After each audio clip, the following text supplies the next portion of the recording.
The digital ID provides government the ability to track, analyze, predict, and control a person's private activities. It is the antithesis of individual freedom and will not require an implantable chip, as many have feared for decades. Evidence clearly shows that biometrics, such as fingerprints and facial scans, will do the job much more efficiently, and the aftermath of the COVID lockdown shows us how it will be deployed. During the COVID era, government said that masks were recommended, while private companies said, no mask, no entry, and the public overwhelmingly complied, but not with an overreaching government. They complied with the grocery store to buy food, the airlines to travel, and their own banks to access money. Looking back, it is quite clear the COVID lockdowns provided an opportunity to beta test digital ID compliance through private company mandates and helped normalize the use of QR scans and facial pics for entry into private businesses. And it proved to be a success. Now we are seeing the same techniques being used with the rollout of the digital ID.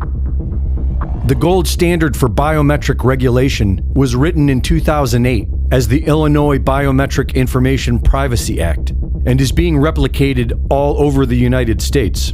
It mandates that private entities obtain written consent before collecting biometrics, disclose their policies, and destroy data after a set period.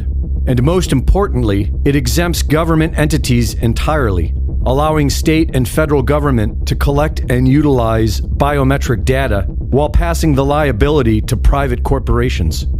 These laws have been met with over 1,000 class action lawsuits since 2015, which resulted in the standardization of consent prompts in apps and services, such as Affirm's biometric consent, which now states, by clicking accept or proceeding, you consent to collection of biometric data. Click a button and you're in the new system. If government were to mandate the digital ID, it would predictably ignite mass protest. We can see this happening today in the UK.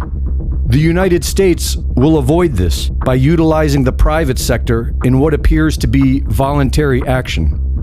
The FBI's Clearview AI has harvested over 30 billion faces from social media. And because Clearview is technically a private company, the FBI has access to all this without the need for asking. In over 43 states, the Department of Motor Vehicles have sold driver's license photos to private firms who resold to local police for facial recognition. The government doesn't need to mandate biometric ID, which would most likely be considered a violation of American rights. And so it outsources the mandate to private companies who are legally required to get consent, while the government is free to collect and utilize this data under legal immunity. Just like the COVID era, you will be free to give consent, but if you choose not to, you will have to leave the reservation and find a way to fend for yourself. Greg Reese reporting.